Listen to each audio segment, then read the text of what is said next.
Good afternoon and welcome. I'm glad you're here. Time is valuable and you don't want to waste it somewhere else, right? So thank you for coming, and this is going to be fun. I'm Rhea Graham from Albany's Canna Kitchen, and today we're going to talk about cannabis as medicine and how to get off pharmaceuticals. Cannabis has a whole bunch of terpenes in it, for one thing. It's got a lot of things in it. But you've learned about sweet, sour, spicy, and bitter, the taste on your tongue. Well, it goes much further than that. And this is just a pretty little wheel that we'll get back to somewhat later. First, I have to tell you, I am not a doctor. I have never pretended to be one. This is my perspective, not medical advice. But I would take it if it were me. My shop has been open since 11/11/11. I study cannabis day and night, and I love what I do.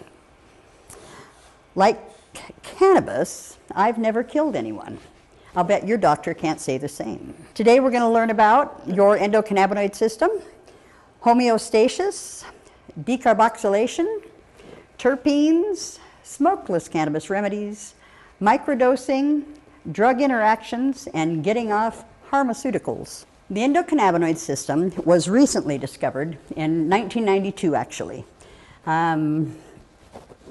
In 1964, the good Dr. Michelin isolated THC and CBD, and in 1988, the first receptor CB1, was found in the rat brain. And then Marinol, synthetic THC, was created, okay? In 1992, the first endocannabinoid was discovered, and that's anandamide. That word means bliss in Sanskrit, and it is THC that the body makes. So it's the bliss molecule. In 1993, the CB2 receptor was discovered, and those receptors are in the gut, the spleen, the liver, heart, kidneys, bones, blood vessels, lymph cells, and even the reproductive organs. In 1995, the 2-AG endocannabinoid was discovered. Your endocannabinoid system, or ECS, is in charge of everything. It is the boss of your body, and most doctors don't even know about it. That's pretty sad, isn't it? The reason most doctors don't know about it is because the pharmaceutical companies own most medical schools.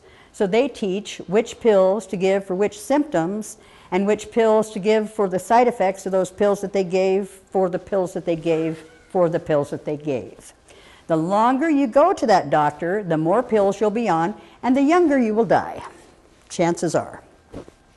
So your endocannabinoid system is in charge of all of your regulatory systems. So it's the regulatory system of the regulatory systems. How's that?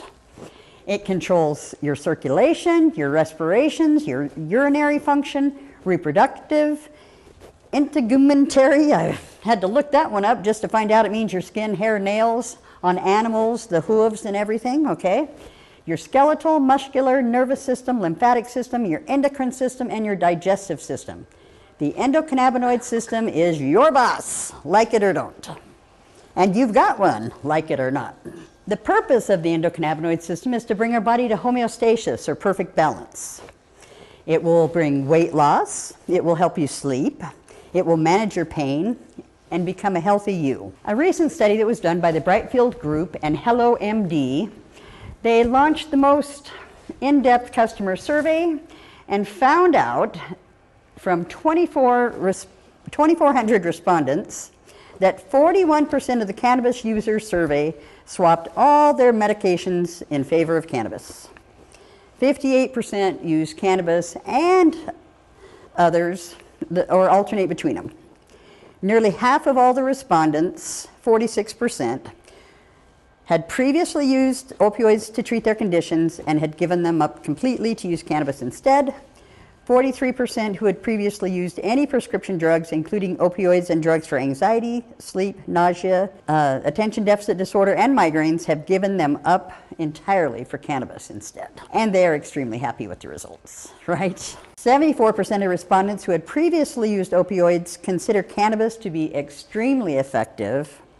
17% say moderately effective. And it seems to be a replacement for traditional pharmaceuticals. What is cannabis? There's cannabis sativa, cannabis indica, and cannabis ruderalis.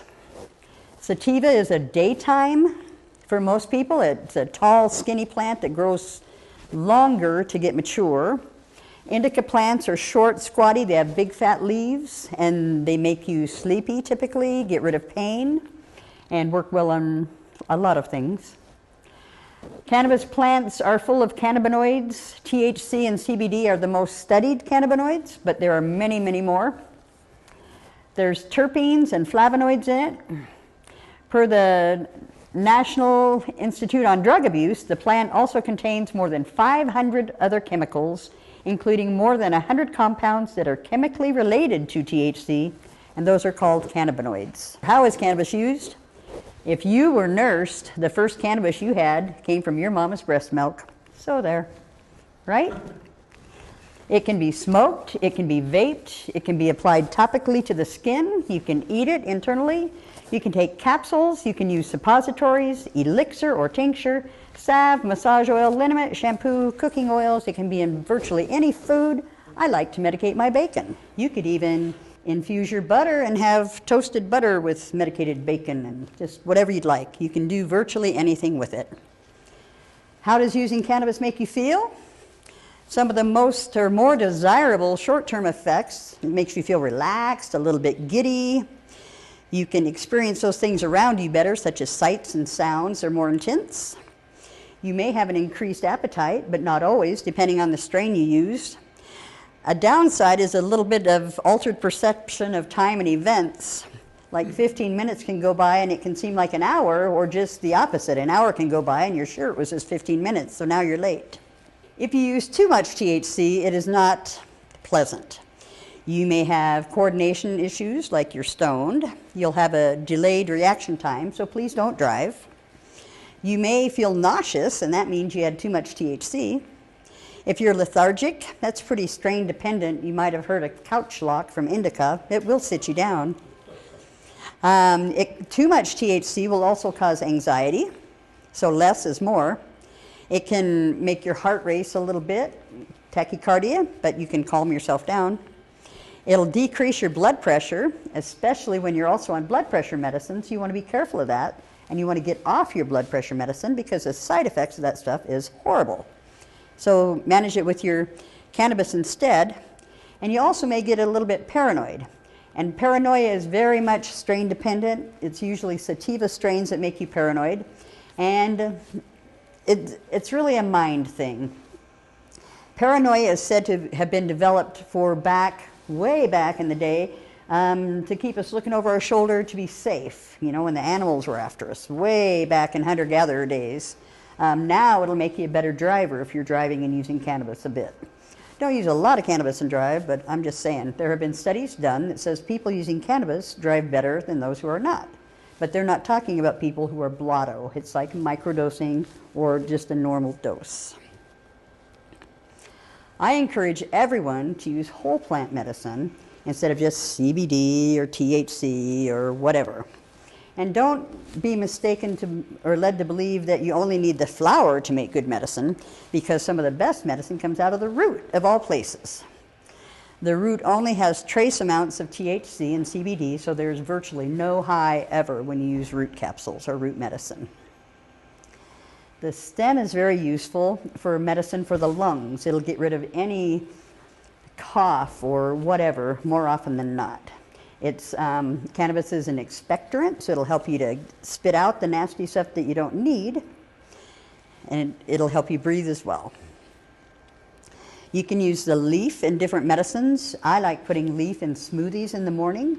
Fresh leaf will get rid of muscle spasms, seizures, all kinds of pain, and inflammation especially. And inflammation is the basis of most disease, so putting about 10 fresh leaves in your smoothies in the morning will really improve your health.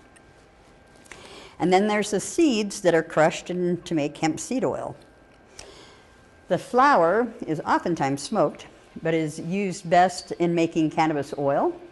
You could definitely use the full plant in the oil concentrate though. Not everyone likes to get high, and most all of my patients don't want to be high. They want to function and get through life. There's a time and a place for everything. If you want to get a little bit lit up, that's fine, I don't care.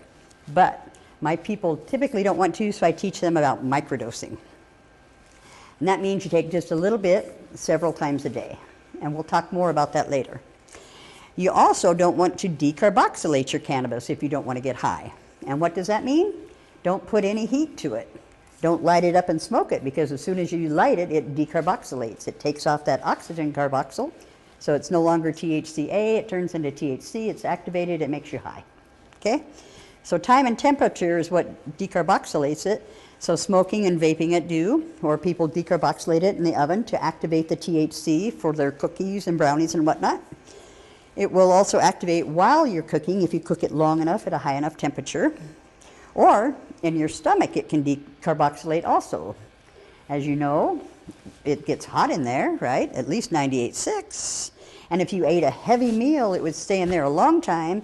So in time, it could decarboxylate and make you high. So if you eat it with a light meal, just kind of pass it on through, you'll get a lot of nutrition out of it and not get the high. So why do we want to microdose? Because less is more. You don't need to be high to get well. And there are 5 conditions that are worsened by using too much THC. That's anxiety, depression, insomnia, heart disease, and pain, especially neuropathy. Too much THC just brings on more burning pain, so we don't want that. So microdosing is doing several doses throughout the day, and it's very effective. You can dose 2 to 3 times a day, or you can do lots of doses. It's a math thing, but it's easy. A low dose is under 10 milligrams. Low to medium dose is 10 to 15. Medium to high would be 16 to 49, and a high dose is 50 milligrams or more of THC. So let's do the math. A gram of cannabis oil concentrate that's considered to be 80% THC would have 800 milligrams of THC. So if you made 100 capsules, you'd have 8 milligrams per capsule. And if you took 4 of those a day, you could do 32 milligrams throughout the day, which is a nice dose. If you took 5 of them a day, you could do 40 milligrams, again a nice dose. So that 1 gram of oil cost you $40 at the dispensary, and there's 20 to 25 days worth of medicine. Everyone thinks cannabis is expensive. It doesn't have to be. So how to use cannabis? Smokeless cannabis remedies. Smoking it will make you not care that you hurt or forget that you hurt. Smoking will do some good things, like if you have lung cancer tumors. Smoking it and vaping it, it's good to bathe it in that, right? That can help. But smokeless cannabis remedies really help do the job and to get you well. For the health of it. I always feel like I'm going to say for the hell of it, but no, it's the health of it. The side effects of pain pills are pretty miserable. Not only can they kill you by overdose, and unsuspectingly, very often, they make it so you can't have a bowel movement, so you get all bound up, and that's probably the worst thing about them. And people don't talk about it till I do, and they're like, yeah, you're right, oh my God, you're so right, I couldn't poop for a week. So then, all those toxins are leaching out into your system and making you sicker while you don't poop, okay? And then there's cancer treatment. Here, let me poison you to the brink of death to see if I can make you well. Do you believe that? Really? Don't believe that. They're going to kill you, okay? The side effects of most pharmaceuticals are worse than the original condition, okay? Let's say you have a little bit of breast cancer, and then, okay, well, we're going to cut that breast off, and we're going to poison you for several months, and then we'll radiate. We'll see how you do. Don't believe it. Don't buy it, man. I've got friends who will tell you, don't do it. I know people who can't tell you not to do it because they died doing it. And that's any cancer, okay? The side effects of Parkinson's pills, for example, one of the prescriptions is called L-Dopa. Have you talked to many Parkinson's patients that are on L-Dopa? They are L-Dopa. It's a terrible condition that they're putting them in. And the thing is, all the side effects of that pill and the other ones, the 2 others that they prescribe for Parkinson's, have the side effects of Parkinson's conditions. Wait a minute. Really? It's a real ripoff. I have treated Parkinson's patients with root and fresh leaf and had like 100% success. So if you know a Parkinson's patient, please send them to me. I want to talk to them. So how are we going to replace your pharmaceuticals? You can talk to your doctor or my doctor. You start low, go slow. Less is more, right? Start using more cannabis and less poison. You can get off any pill you're on, I guarantee it. You can schedule a consultation with me. You call me, 541-981-2620. We can do in-home visits, phone visits at our site, and we'll teach you how to use what you need and how to make it. There's just some random information I want to share with you before we go on to other good stuff. Cannabis is a truth serum. I will never lie to you, and you will become very honest using cannabis. You can't die from an overdose. Sometimes I forget to tell people that, and that's probably the most important thing you need to tell everyone. Cannabis cannot kill you by overdose. Why is that? Because our Creator is brilliant. We don't have enough receptors on our brainstem to stop our breathing or our heart. So you literally can't die using it. Unless you're horribly allergic, and chances are you're not. You should watch Hemp for Victory on YouTube. It's about a 13-minute video that the US government put out. I believe it was 1942. All farmers were required to watch it and sign a document saying they had. They were trying to get all the farmers to grow hemp for the war effort. Okay, we needed it for rope and all kinds of good stuff. And then directly after the war, it was back to being illegal. Okay, there's a video called Run from the Cure. It talks about making cannabis oil to get rid of cancer and other ailments. Rick Simpson does that. I hope you can find the one where he uses food-grade alcohol. Food-grade materials are all that you ever use to make medicine. You don't make medicine with poison, okay? Poison won't make you well 99.9% of the time. When you use cannabis, your blood work will be right up the middle. There's that homeostasis. Yeah, your doctor will say, oh, I don't know what you're doing, but keep doing it because everything is just right. CBD is a natural antidote to THC. So if you get too high, a nice dose of CBD will bring you down and calm you right back down. You can also sniff pepper or chew peppercorns for anxiety if you get too much THC, and that will help bring you down. This is my favorite. You can't spell healthcare without THC. Cannabis is non-addictive. 10% of the people will be addicted to something no matter what. Water, exercise, sex, reading, whatever. So if they say they're addicted to cannabis, say, yeah, but you would be anyway. So no matter how you do it, you need THC to have health care. I'm sure I missed a lot, and I'm going to let you ask questions, but first I would like to talk about terpenes. So we're going to talk about terpenes, but we're going to go back and do a little bit of refresher first. The endocannabinoid system, as we know, was discovered in 1992. Everything except insects has one. You should feed yours, and it brings your body to homeostasis. It's the endocannabinoid system, meaning endogenous. It originates within the body. The cannabinoids are the chemical messengers, and it's our body's regulatory system. It regulates your mood, memory, appetite, pain, sleep, temperature, inflammation, movement, and more. The two known endocannabinoids, two of the known ones are anandamide and 2-AG, and they're both capable of binding to both receptors.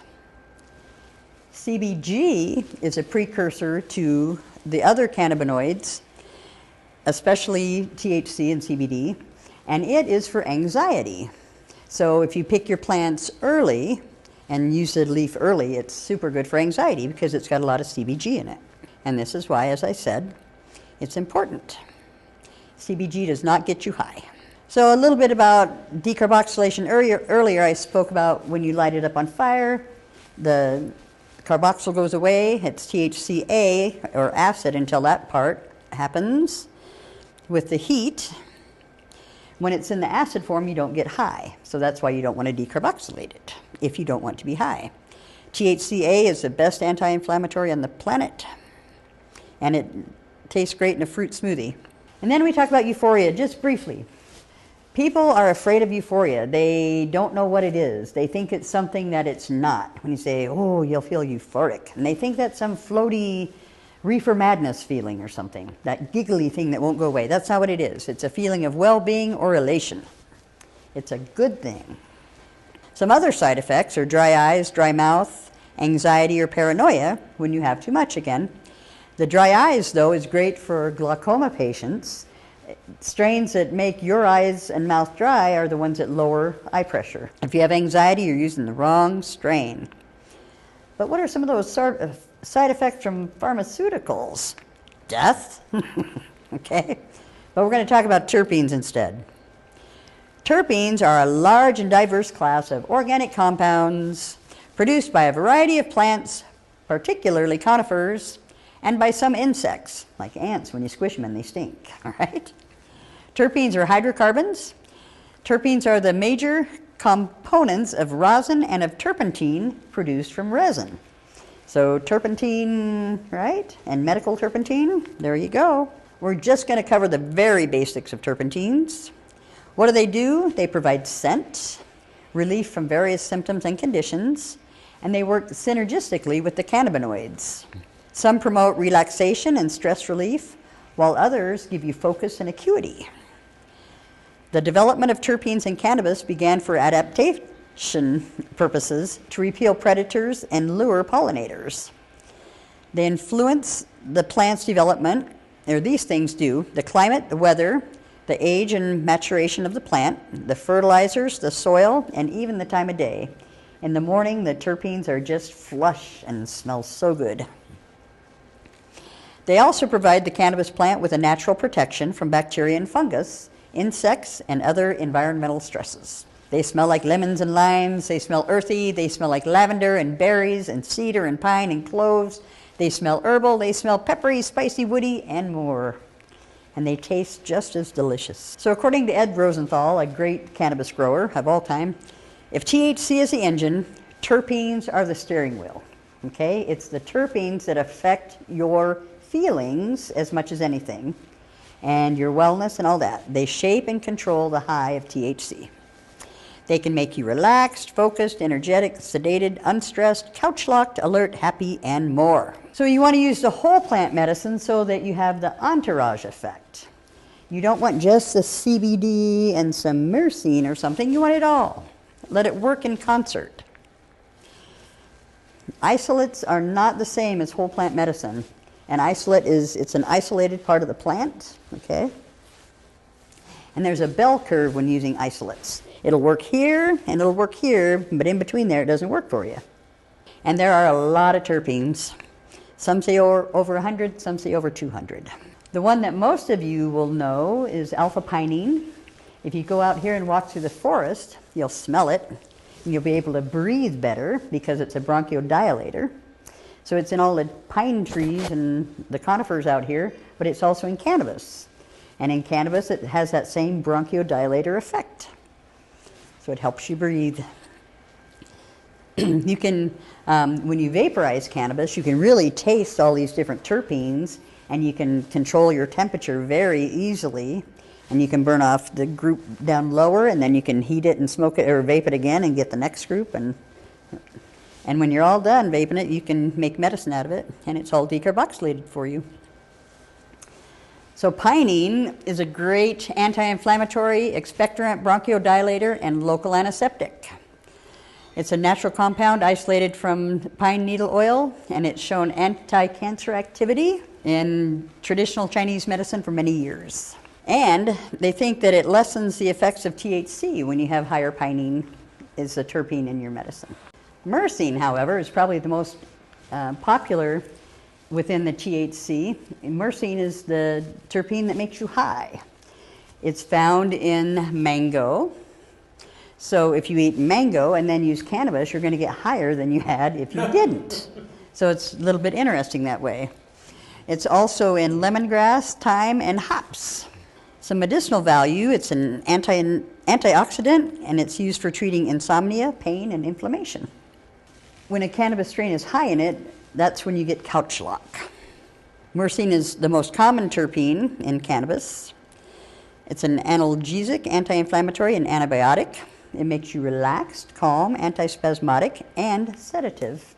You're sedate. It acts in synergy with THC and makes it more psychoactive. Pretty crazy. The reason it makes you higher is it lowers the resistance across the blood-brain barrier, allowing it to cross easier and more quickly, and to increase the saturation of the CB1 receptor, allowing for a more psychoactive effect.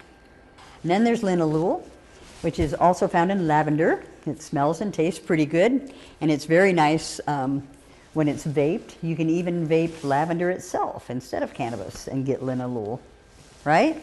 And it enhances your mood, yet sedates you. It vaporizes pretty high, up at 388 degrees Fahrenheit.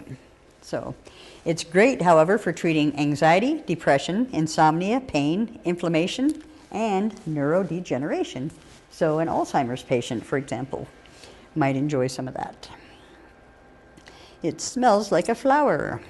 It will enhance your mood. It's used as a sleeping aid. People like the scent in their sleeping quarters, and it helps lure you to sleep.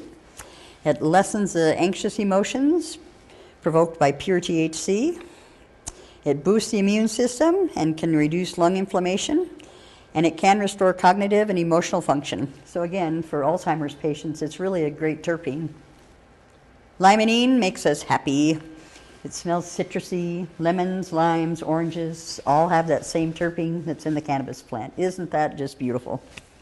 It works well to treat anxiety, again, depression, inflammation, pain, and cancer.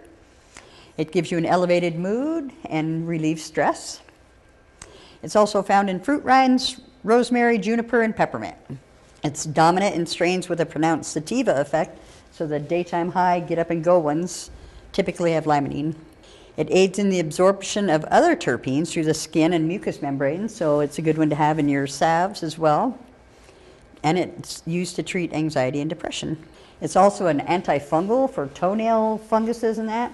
We have had so many patients have a nail fungus and use salve and just get rid of it in days, or get rid of the symptoms of it. It aids in weight loss.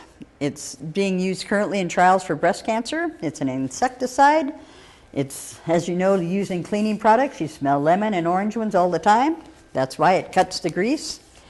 Strains that have lemon or sour in their name are usually rich in limonene. Some examples would be OG Kush, Sour Diesel, Super Lemon Haze, Durban Poison, ACK&R, and Jack the Ripper. Durban Poison is an incredible strain I mentioned for weight loss. It's high in THCV typically.